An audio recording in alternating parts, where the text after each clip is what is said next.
Hello, everyone. Hello. Hello, everyone online again.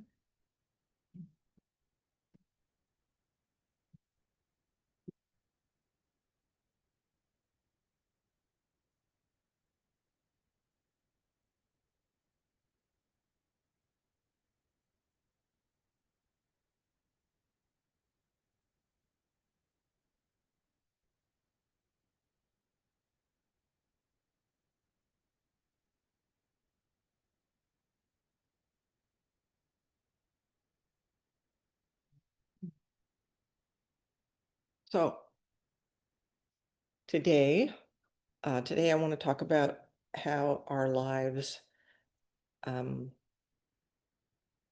express the deepest teachings of our tradition. Okay? You on board with that? Everybody on board with that? Good. So how they express the deepest teachings of our tradition and open the door to realizing them fully with others. Okay. So how we do this in the world of form and emptiness. Now, empty, as you all know, I think, is a tricky word because it can sound like an empty cup or an empty heart or an empty life. But what it means is empty of separateness, empty of fixedness, empty of isolation, empty of separation. It means total dynamic working. So this life, these teachings are popping up everywhere. Our lives are both grounded in the Dharma, the specificity of our way, and completely fluid, flexible, change. Okay? So I was thinking about this and how to talk about it. And I was reminded of two things. The first was a trip that Sue Walter and I took to perform a Jukai ceremony, a precept ceremony, for a Dharma student of mine in North Central Washington, way up.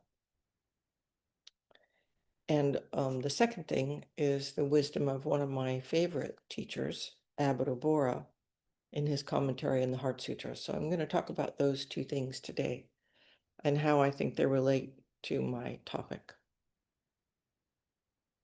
My student's name was Sage Jordan, and she was a complicated, wise, deeply courageous, compassionate, and dedicated woman who served as a counselor on a Native American reservation. She died far too young of cancer, in part because she had the same availability to medical care as the people who were living on the reservation. She died on July 9th, 2012. And Sue and I did her Jukai ceremony in the spring of 2011. So as I said, she lived in the far northern part of central Washington state. It's a beautiful place if you've never been there. It's high, dry desert with the Okanagan River flowing through it. It's filled with rolling hills of sagebrush and grasses. And near the river, there's orchards. There's a very large Native American reservation there. And the population, sparse population of this part of the country is a mix of European Americans, Native Americans, 13 different tribes were brought together to live on this reservation. 13. Mexican Americans and immigrants. So it's quite a mix. So what Sue and I found there were people of great kindness. I don't want to glamorize their lives. For many of them, life was hard. But every interaction, every single one, was filled with kindness. People opened their homes and lives without understanding what the ceremony was or why Sage was doing it. They did it for their friend and coworker and neighbor. So we gathered by the river in a grassy area near a neighbor's house. He was on his way to go camping with his grandson, so he wasn't even going to be there, but he opened his home to us and left it to us. The people who came to witness the ceremony sat in a collection of lawn chairs and a few on the ground. We used 2 end tables for an altar and sat on borrowed cushions. After the ceremony, people asked a lot of questions, particularly to Native American guests who wanted to know how we use water and smoke and fire, and we spoke of ancestors. People wanted to know Sage's new name, which was Compassion, Dharma, Dragon, Ocean, Serenity. And they wanted to see the rakusu that she sewn. They wanted to know about taking refuge and how one lived as a Buddhist. After the ceremony, we sat in the backyard of a friend of Sage's and had the cookies and baklava that Sue and Sage and I had made the day before at Sage's house, and the brownies her daughter had baked. We sat under trees and drank tea and talked about picking raspberries, the work people did, the weather in the winter, and how high the river got. It was slow. There were times of quiet, and it was caring and simple. It was a very human event. Nothing flashy, nothing big. It was the Zen way. As Mother Teresa has said, we do not do great things with love. We do small things with great love. The Dharma is not just about ancient buildings, special robes, or rituals with all the fixings. These carry the tradition. They deepen our practice. They inspire us. In order that the way can become alive for us anywhere and everywhere. All of our practice is meant to support us to express the Dharma as we are, where we are. It's about people acting with love and wisdom and sanity for each other and dedicating themselves to a way of living that supports that. I was deeply inspired by Sage life, and I'm continuing to be inspired. I have a note from her right next to my computer. So this way takes place in our backyards, at work, at home, anywhere. Genuine ritual and bringing the Dharma alive can take place with borrowed end tables, a small vase of wildflowers, just as fully as it can in ancient tables in ancient temples deep in the mountains. It was a real blessing to be able to do the ceremony for sage, to give and receive in this way, ordinary, simple, a group of humans with their own struggles and beauty and dignity. It's wonderful to encounter old temples and ancient sites, but my experience of meeting the people who actually practice in temples like Eiheiji is that their work at their home temple is the basis of their lives for most of them. When I went to Eiheiji with 3 of my colleagues for a ceremony to pay homage to Dogen Zenji, well, this was a part of my Dharma transmission and taking on my role in the Japanese Sotoshu. A priest who helped us prepare for the ceremony came and explained with apologies that he had to leave early so that he could attend the graduation ceremony of the kindergarten at his home temple. So it's wonderful to have our home temple, this place of refuge, where we can practice together as a community of ordinary people committed to bringing the Dharma alive. Reminded every time we enter that this temple exists because of the generosity and dedication of many people. It is a blessing to be here. Right now, more than ever, we need to remember that.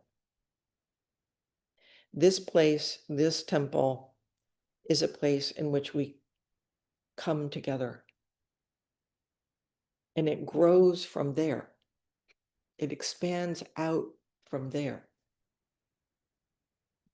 We do it as a group, as a community, even if we're on Zoom, okay?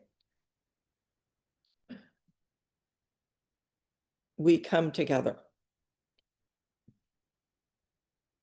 We do it in Zazen. Simple, down to earth, literally, when we're sitting Zazen. Whether you're in a chair, a couple of feet off the floor, or actually putting your rear end on the ground or on a bench, it doesn't matter. There's a community of people dedicated to the way, and we care for each other. This is what we did at Sage's Jukai. It took a while for Sue and I to get there. We had to fly up and then drive all through this country, all the way up to this little town. And then do this powerful ceremony there.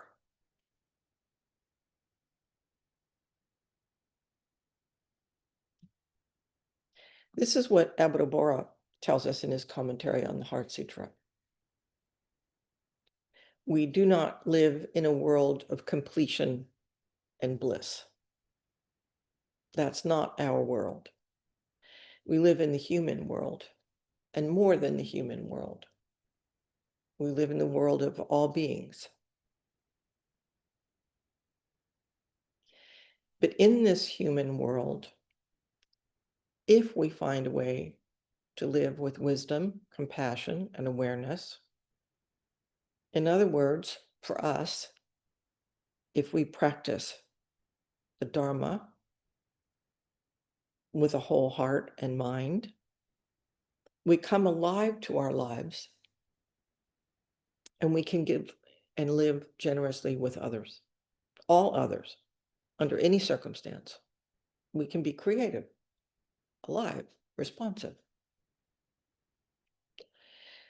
This is the path of wisdom that we hear in the Heart Sutra. Okay, so I'm going to read one line for you, and then I'm going to share with you some of the thinking that Buddha Bora wrote about.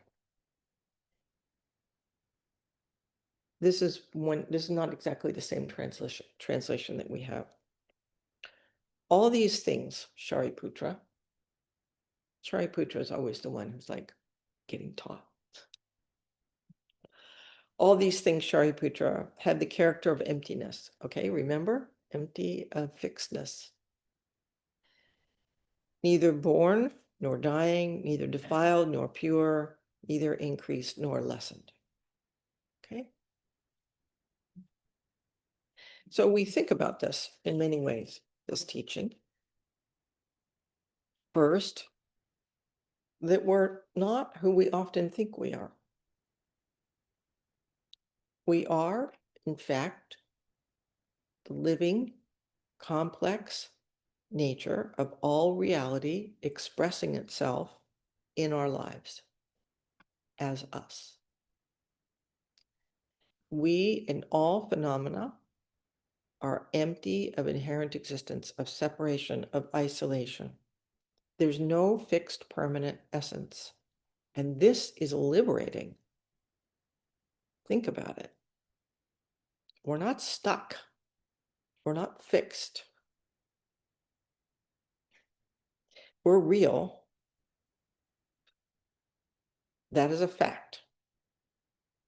To think otherwise is to sink into nihilism, not liberation. So we are real. We exist.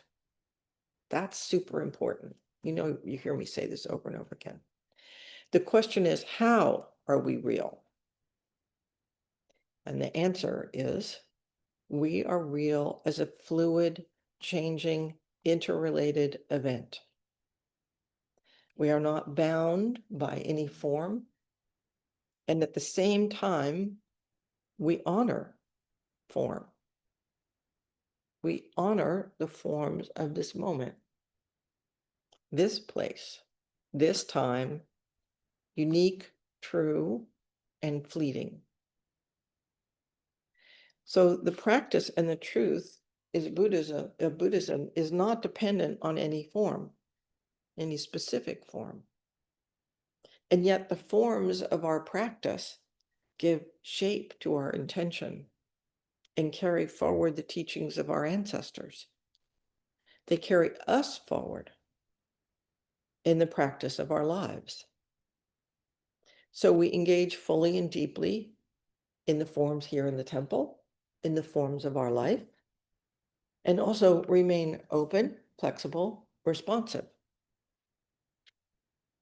Sage's Jukai ceremony would not have been more real, more important, more sacred, more precious, had it taken place in the ancient halls of Eheji or some other venerable temple,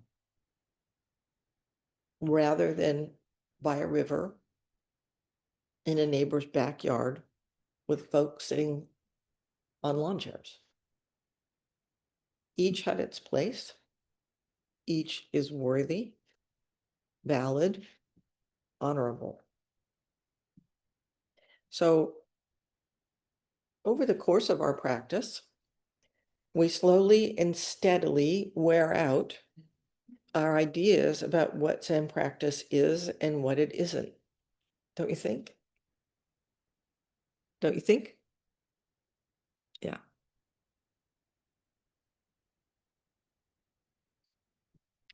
If we think we need to go someplace else to have a profound and dedicated Dharma practice, we are sadly mistaken. At the same time, if we negate the power and nourishment of our tradition, we cut ourselves off from all its beauty and power. We cherish what has been passed down to us, the forms and rituals and teachings, and honor and inhabit them as best we can. And we live this out in all the dimensions of our life, growing in our ability to move and respond with fluidity and grace, adaptation, playfulness, enjoyment, and we meet the needs of the situation as it is. So this means we have to take responsibility to make our lives alive, just where we are, and support and express the spiritual development in our lives as we are, where we are. So I'd like to read this line again and then share with you some of the words of Abhidhabhara, who was a deeply, deeply learned man who served a small temple as a temple priest. And he wrote a commentary on the Heart Sutra that's alive with humor and a little bit outrageous at times too. But that's not all, but that I'll share with you another day. All these things, Shariputra, have the character of emptiness, neither born nor dying, neither defiled nor pure, neither increased nor lessened. Please listen carefully to what Abhidhabhara has to say. Neither defiled nor pure, these are clear-cut words. In the world of emptiness, there is neither the so-called impure ordinary person. I might slip and say man because that's what he wrote, but I'm going to try and remember to translate it as person. Nor what is called the pure Buddha. It transcends values, goes beyond price setting. When we say ordinary man, person, and sage, we are in the world of values, where there are ordinary people and there are sages. Our life is all comparative. What is their standing? What is their worth? Always on the basis of status. People are accorded standing on the basis of their value. That one has a standing of cabinet minister, that one a prefectural governor. This is the world of values. Zen Master Dogen warns us, the person who is truly called a teacher must not lack the power to stand apart from rank and must have the spirit of transcending distinctions. They must abandon consideration of rank and distinction, and unless they have the power and spirit to do that, they cannot be called a true teacher. Caught in the toils of values, no one can be a true teacher. Substitute the word true teacher for the word person, practitioner, realizing the way. The ranks from which they must be able to stand apart include the ranks of ordinary person and Buddha. So it is that emptiness is called holding nothing in the heart, carrying nothing, whatever, in the heart, not even the thought, I am a Buddha. The Buddha is one who has thrown aside even this. When the Buddha says they are a Buddha, they do not place themselves in a higher rank. A real Buddha forgets the Buddha form and merges themselves in the blood-stained world of living beings. They do not glance down at living beings from an elevation with consciousness of superiority and address them. Oh, you dull, deluded ones. Merged in this, our world of defilements, melted into the heart of the people and forgetting their own form. Such is the Buddha who has passed beyond the world of values. So, remember when Dogen says the word for teacher, he means everyone. He means everyone that takes their lives seriously. The teaching is true for everyone. Holding nothing in the heart means we are free to act, to respond fully, not burdened by judgment or isolation or value setting. This is the life of the Buddha. I'd like to read you one more section from Avatapuro, if you don't mind.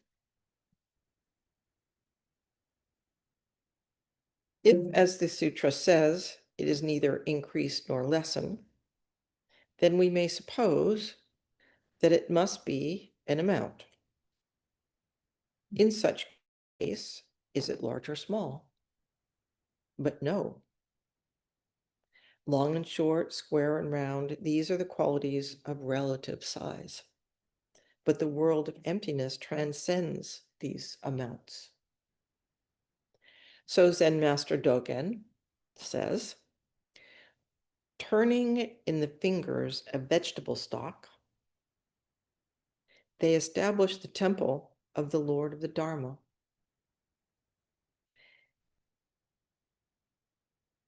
In every grain of dust entering, they resolve the wheel of the law. In the monastery, this is Abodoboro again, there's a tenzo, the head cook, which is a revered position. And this is in the instructions for the tenzo, this quote. Those in charge of the food, when they pick up the stalks in their fingers, must do it with the same firmness as establishing the temple of the Dharma.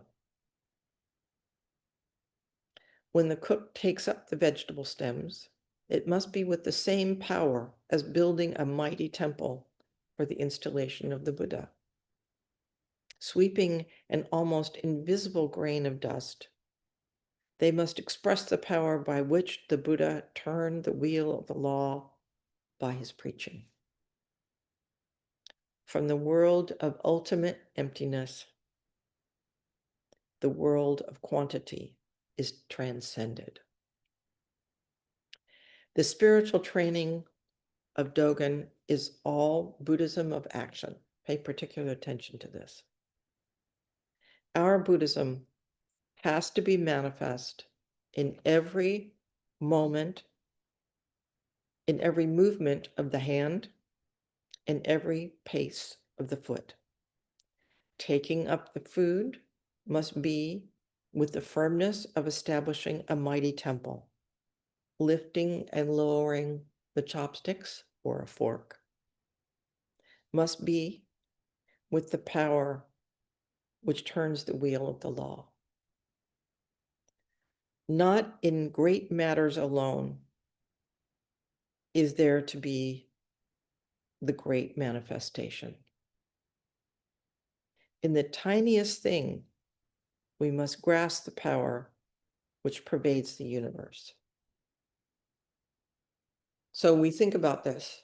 Every movement of the hand, every placement of the foot, every stalk of vegetable, every encounter at work, every time we meet someone, every dimension of our life, every ordinary activity. In the tiniest thing, we align ourselves and respond to and with the life we have and are. We adapt, we move, we respond to this circumstance. We don't attach a jukai ceremony with an altar or a temple. We don't attach. We value what's here. But when the time comes to do a jukai ceremony by a river with people sitting in lawn chairs, it's completely beautiful. It's alive because it's that place. So I'd like you to consider this deeply and personally.